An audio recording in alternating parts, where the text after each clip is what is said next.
Remakes, reboots e adaptações. De onde vieram? Como funcionam? E por quem são produzidos? Hoje, no Aperta F5.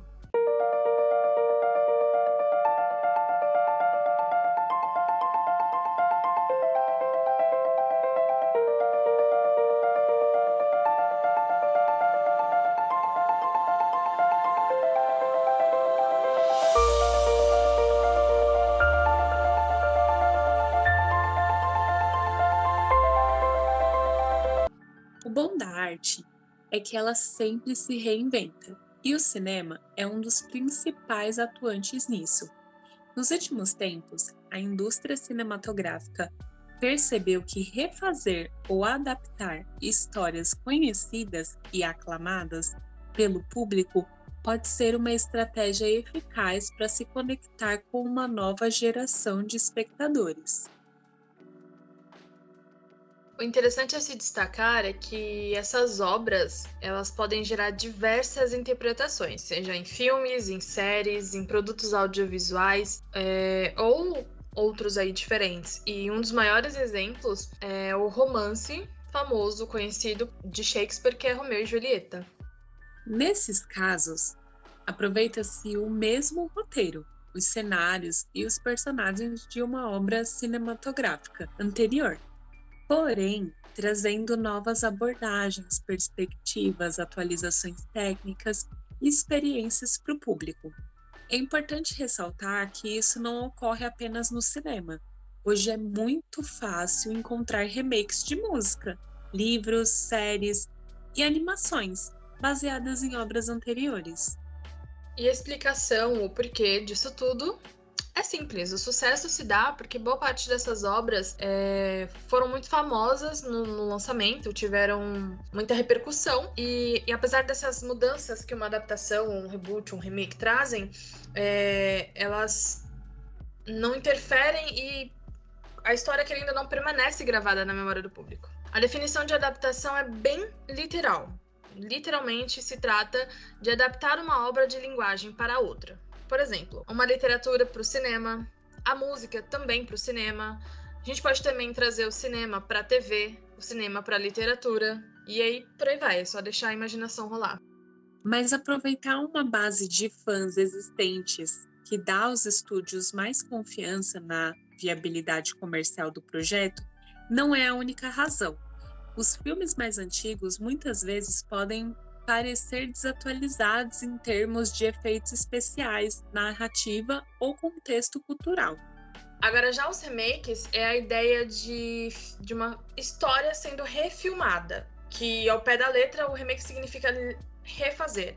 Esse novo produto geralmente traz uma modernização visual e técnica, junto com evoluções tecnológicas que mantêm o formato da obra original. Então é aquela questão de melhorar os efeitos, o GCI e etc. Portanto, esses remakes também aparecem como uma oportunidade de atualizar esses elementos e tornar as histórias mais relevantes para o público atual. Os reboots, por sua vez, indicam o reinício total de um filme ou uma franquia que está começando do zero novamente, e se torna uma nova história sem se basear em algo que já existe. Da história base, restam apenas elementos básicos da trama. Batman Begins, de 2005, é um dos casos mais claros de reboot, uma vez que a trilogia de Nolan deu um ar completamente diferente ao que se já tinha nos filmes do Vigilante de Gotham com Michael Keaton em 1989. Bom, então são essas as definições. A adaptação é quando você transforma uma história que continua no mesmo contexto, nos mesmos arcos, mas mudam algumas coisas. O remake é quando você refaz tudo, mas mantém a história ali só de um jeito diferente. E o reboot, como a Audrey acabou de citar, é o reinício de tudo. Então você pega esse personagem e transforma a história dele, não tirando o arco principal dessa história. E com certeza é um tema muito conhecido. Às vezes as pessoas não conhecem o termo técnico, mas acabam conhecendo né, lembrando de alguma coisa que remete a cada uma dessas definições. E, Audrey, eu vou começar te fazendo uma pergunta. Na verdade, são duas perguntas. A primeira é: você consegue citar 2 adaptações boas, ou reboots, ou remakes, e 2 nem... Eu não vou colocar ruins. Eu tenho esse receio de falar assim das obras das pessoas. Então, eu vou colocar 2 adaptações, ou remakes, ou reboots que não foram tão bem explorados? Nossa, sim, com certeza. Na verdade, eu tenho muito mais que 2. Mas vamos lá. As 2 que eu mais gosto, assim, a primeira é Um Amor para Recordar, que, para quem não sabe, o filme Um Amor para Recordar é baseado no livro A Walk to Remember, do Nicholas Sparks. Então, é uma adaptação, só que o livro é muito diferente do filme. Os personagens se mantêm, que é o Landon e a Jane, e aí eles se conhecem, ele é o bad boy, ele é a mocinha, mas o filme é uma linguagem totalmente diferente, cenário diferente, né, a trama é um pouco diferente, e eu particularmente prefiro o filme ao livro. Já li o livro, gosto do livro, mas eu prefiro o filme. Então, para mim, isso assim é bem raro, na verdade, de acontecer. Porque normalmente a gente gosta mais do livro, né? Quando se é baseado no livro. Mas nesse caso eu prefiro o filme. O outro, eu vou falar um que eu não. Não que eu não gosto, um que eu gosto, assim, né? Um pouco. Deixa eu ver. Ai, gente. Um que eu li o livro e falei, meu Deus, quando sair o filme disso aqui vai ser lindo, maravilhoso, que é Amor e Gelato. A gente já falou disso aqui e assim foi uma das maiores decepções para mim, porque claro, né, que a gente sempre comenta que quando é uma adaptação, uma releitura, né, de um livro, acaba se mudando muitas coisas, mas para mim foi muito, muito, muito frustrante, porque, sei lá, eu acho que eles cortaram partes, assim, muito importantes que tinha no livro e que não trouxe para o filme, então essa foi uma das minhas maiores decepções. Eu acho que já comentei aqui em um outro episódio, eu particularmente não sou muito fã de assistir essas adaptações, assim, porque eu fico frustrada. É isso. E vamos lá. E o próximo. Ah, tá. Tem um que chama A Fera e é estrelado pela Vanessa Hudgens e tem o livro. Porém, eu não vou saber dizer que é o certo para vocês quem foi que saiu primeiro, se foi o livro, se foi o filme. Porque às vezes, né, acontece de sair primeiro um filme, depois irem lá e fazer um livro. Eu gosto bastante. Tenho o livro, já li o livro, mas nesse caso eu também prefiro o filme. E se eu não me engano, a história é tipo idêntica, assim. Acho que se muda uma coisa ou outra, não muda muita coisa. Mas eu prefiro o filme. Eu acho que o filme, ele deixa tudo um pouco mais lúdico, sabe? Não que no livro, óbvio, o livro é cheio de detalhes, mas eu acho que o filme sei lá, ele me conquista mais do que o livro. E para finalizar, um que eu desgosto. Ai, olha, que eu desgosto, sim. Eu tô pensando que é muito difícil isso de você falar, ai, nossa, eu detesto, eu não suporto isso. Não, acho que comigo não funciona muito assim. Eu acho que eu sou mais, tipo, não curti muito. Eu falei que eu ia sentar o pau aqui, falar vários que eu não tinha gostado e agora não me vem nenhum na cabeça. Mas eu acho um que, assim, que talvez eu desgoste um pouco. Aí eu vou falar porque eu tenho um pouco de propriedade agora pra falar, já que eu li o livro. Eu acho que o primeiro livro da saga dos Bridgertons deixou muito a desejar. Mas, assim, acho que nesse caso, eu acho que eu vou ficar com o livro, mas não gosto muito do livro, mas também não sei se eu sou muito fã dessa primeira temporada. Então, pra mim, eu acho que nesse caso eu fico, tipo, no meio, sabe? E é uma adaptação que talvez pudesse ter sido melhor, mas se nem o livro me ganhou, não sei se a série, se eles iam conseguir fazer, sabe, grandes coisas assim. Pode ser que sim, pode ser que não. Mas enfim, e outra, aqui lembrando, é uma opinião totalmente pessoal. Pode ser que você fale, meu Deus, eu amo essa série, eu amo esses filmes e detesto os livros, e tá tudo bem, né? Tá tudo bem. E, Mika, sua vez. Diga duas adaptações ou remakes, enfim, que você goste e dois que você não gosta tanto assim, vai. Eu vou começar primeiro com a que eu não gosto, que... É que assim, nós leitores, nós somos um público assim, detalhista e exigente para dizer o mínimo. Então, quando eles pegam o nosso livrinho, assim, nosso xodozinho e vão adaptar, as expectativas vão lá em cima. E tudo bem que as expectativas são nossas, porque os caras não prometeram entregar aquilo que eu quero. Mas eu quero, entendeu? E eu quero, e, né, leitor que lute com isso. E assim, adaptaram Teto para Dois, da Beth Ullery. E esse é um dos meus livros favoritos da vida. Para uma minissérie. Hoje tá disponível no Paramount Plus. E eu fiquei tipo assim, o que fizeram com a minha história? Porque a história desse livro é justamente... É muito sobre descoberta, sobre superação de relacionamento tóxico, é sobre encontrar um relacionamento e você entender a diferença de um tóxico, de um relacionamento de problemas para um relacionamento de troca mesmo, sabe? Um relacionamento saudável. E a série não trouxe nada disso. E assim, a gente já conversou aqui outras vezes sobre adaptações que a gente já falou, sobre livros que a gente já comentou. A gente sabe que é impossível manter tudo que tá no livro, porque o livro... Isso aí é uma verdade universal, até quem não lê sabe. O livro, ele sempre vai contar mais detalhes, porque você não tá vendo. Então, qual é a ideia?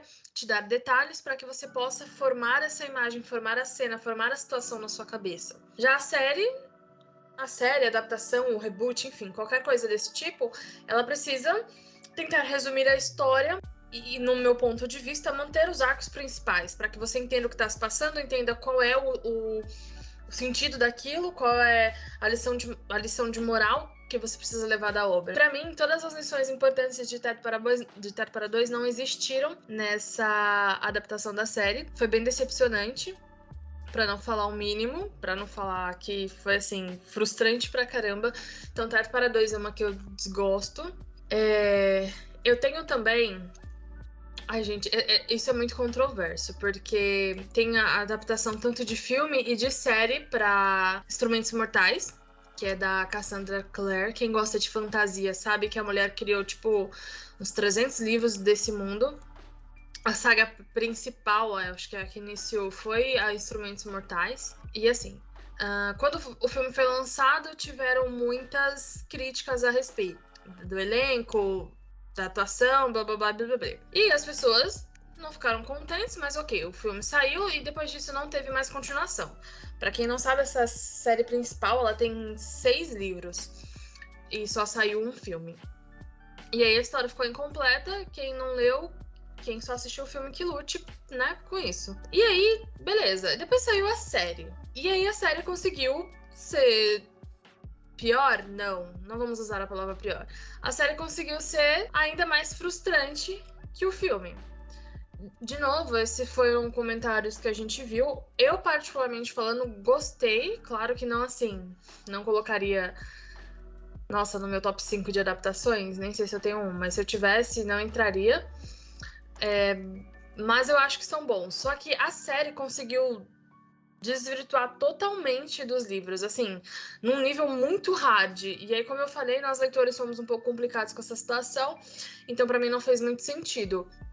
E tanto que a série terminou de uma forma muito frustrante. Vamos usar essa palavra de novo. Foi bem frustrante ver o final, até porque é uma história de muito potencial. Pra mim, a Cassandra Clare é uma das gênias quando se fala de fantasia, porque ela criou todo um mundo, todo um universo. E beleza, muita gente que escreve sobre fantasia faz isso, mas de acordo com o que eu já li, a Cassandra, pra mim, é uma das mais geniais quando se fala de fantasia. E pra mim, as obras dela mereciam uma atenção melhor. Agora, uma adaptação que eu gostei, que é até um episódio que a gente já falou aqui, é Para Todos os Garotos que Já Amei. O segundo e o terceiro filme, algumas pessoas acham que é um pouco mais fraco, e concordo. Só que elas correspondem, do meu ponto de vista, elas correspondem ao que o livro propôs. Então, assim, as histórias têm suas certas diferenças, até porque a gente explicou que a adaptação é tornar uma obra, pegar essa obra e manter os personagens, manter, né, o foco principal da história, mas você fazer algumas alterações. Então tiveram essas alterações, é óbvio, mas pra mim, Para Todos os Garotos que Já Amei foi uma boa adaptação.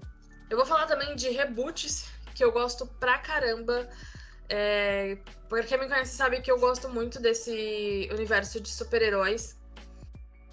Cara, sou vidrada nas histórias da Marvel. Hoje nem tanto, porque, enfim, tiveram aí umas politicagens e as histórias acabaram se perdendo.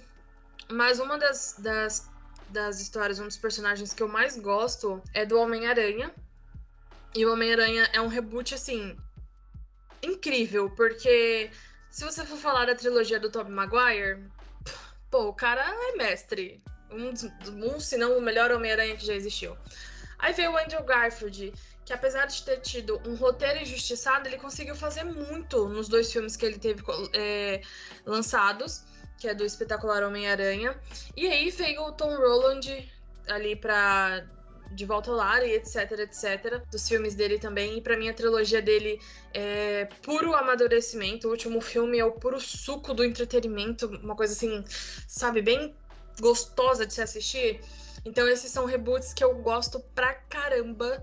Eu acho que foram histórias contadas por atores que trouxeram intensidades diferentes e tiveram total regravação. Tem ali o foco, porque eles são picados pela aranha, porque o tio morre, porque alguém morre, porque ninguém morre. Então, assim, são 3 homens-aranhas diferentes que contaram a mesma história. Então, pra mim, esse reboot foi perfeito. Foi, assim, maravilhoso. Eu também gosto de uma adaptação que é uma clássica, uma adaptação de Cinderela. E o filme é A Nova Cinderela, que é estrelado pela Hilary Duff. Gente, aquele filme, ele foi lançado, se eu não me engano, em 2004. E ele, assim, perfeito, sabe? Tem tudo que a história da Cinderela, sabe, precisa contar sobre a madrasta, sobre as meias irmãs chatas pra caramba. Enfim, o filme entregou tudo, ainda foi uma obra à frente do seu tempo, porque ele fala sobre empoderamento feminino lá, quando ela fala assim, cara, se toca, sabe? Se preserve e vai viver. Então, assim, puro suco. E mais uma adaptação, só que dessa foi da história da Princesa Cinderela pro livro, que é Um Perfeito Cavalheiro, que é o 3º livro da Julia Quinn, das histórias do Bridgertons. A história desse personagem do Benedict, da Sophie, é inspirada na Cinderela, e isso fica, tipo, muito, muito, muito, muito óbvio nos primeiros 10, 15% do livro. Acho que nos primeiros 5%, na verdade. E, assim, é um xodozinho meu esse livro. Dos Bridgertons não é, assim, nossa, literalmente o meu favorito, mas, enfim, história para outro dia. Só que é uma adaptação da história da princesa para uma literária também, e eu sou muito, muito apaixonada. Agora, Mica, eu tenho uma outra pergunta para você. Pensando, assim, né, nessas séries nessas adaptações e remakes, se você pudesse escolher uma, pode ser alguma que você não falou aqui agora, se você pudesse escolher uma para falar assim, nossa, eu gostaria que isso fosse refeito, qual você escolheria? Fácil, você até citou, Amor e Gelato. Gente, não dá, sério. Olha, de novo, a gente é chato, mas Amor e Gelato é perfeito, gente. Que livro gostoso de se ler, assim. É facilmente, se eu não tivesse uma vida, se eu não fosse adulta, eu não tivesse responsabilidades, eu passaria o dia inteiro lendo aquele livro, porque ele é muito bom. E a Netflix tirou tudo de bom que ele tinha e só manteve o título. Então, assim, facilmente é uma adaptação que eu fiz questão de arquivar na minha cabeça, fingir que nunca existiu, e eu facilmente pediria para regravarem. Pensando assim, rápido, acho que seria Amor e Gelato, com certeza. É uma adaptação muito injustiçada. Fácil, fácil. E você, Audrey? Sua vez, não vou ficar na Berlinda sozinha. Acho que pra mim também seria Amor e Gelato. Eu acho que quando eu li o livro e aí falaram que ia ter, né, a adaptação, eu acho que eu fiquei muito ansiosa, assim, para ver, né? Então, acho que talvez essa expectativa que a gente acaba colocando em cima de uma adaptação, um remake, acaba deixando a gente um pouco frustrado. Eu acho que se eu não tivesse, talvez, lido o livro, talvez eu tivesse gostado mais do filme. Não tô dizendo que eu ia gostar 100%, mas talvez eu tivesse gostado mais. Porém, como eu já li o livro, né, e assisti o filme depois, eu fiquei bem frustrada mesmo. E acho não, Teto para Dois com certeza também. Eu ia falar só um, mas gente, eu também fiquei muito frustrada depois de ler Teto para Dois e quando eu fui assistir a série, né? Meu Deus, meu Deus. É isso, se você ainda não assistiu, se você ainda não leu nem Teto para Dois e nem Amor e Gelato, leia os livros. Essa é a minha indicação. Claro, se você quiser assistir os filmes primeiro e depois ler o livro, ou vice-versa, ou só assistir o filme e a série, tá tudo bem, mas a minha indicação é leia o livro. E assim, acho que todo mundo já sabe dessa parte, mas é sempre importante ressaltar. Harry Potter, adaptação cinematográfica maravilhosa. Crepúsculo, adaptação maravilhosa também. A gente não citou esses porque, enfim, esses aqui já estão num outro nível, um outro patamar, enfim, né? Tem toda essa questão. Mas eu só queria deixar registrado que esses dois aqui são sendo citados para dizer que foram boas adaptações.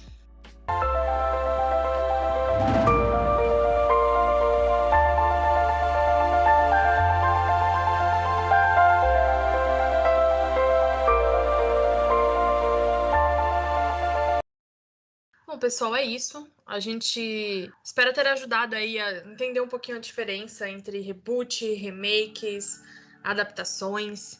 Fica à vontade para comentar nas nossas redes sociais quais adaptações, reboots, remakes, enfim, tudo o que envolve isso. Seus favoritos, os que você não gosta, se você concorda com o que a gente falou aqui, se não. Lembrando sempre, é claro, de respeitar as opiniões dos outros, é isso que nós sempre pregamos aqui na F5. Nossa lista de episódios está disponível nas principais plataformas de áudio. Então, assim que você terminar esse aqui, corre lá, escolhe um tema, vai ouvir, comenta, divide com a família, com os amigos, aperta lá o sininho para não perder as notificações e fiquem ligados porque a cada 15 dias, toda quarta, a F5 está lançando um episódio novo com um tema diferente. Colocando por Aperta F5 na barra de pesquisa do seu aplicativo de música, você encontra o nosso perfil, todos os episódios que já publicamos e fica de olho também em todos que vão ser lançados. Eu sou a Micaele. E eu sou a Audrey. E é o de sempre, né? Você sabe que para se manter atualizado, tem que apertar F5. Te vejo no próximo episódio.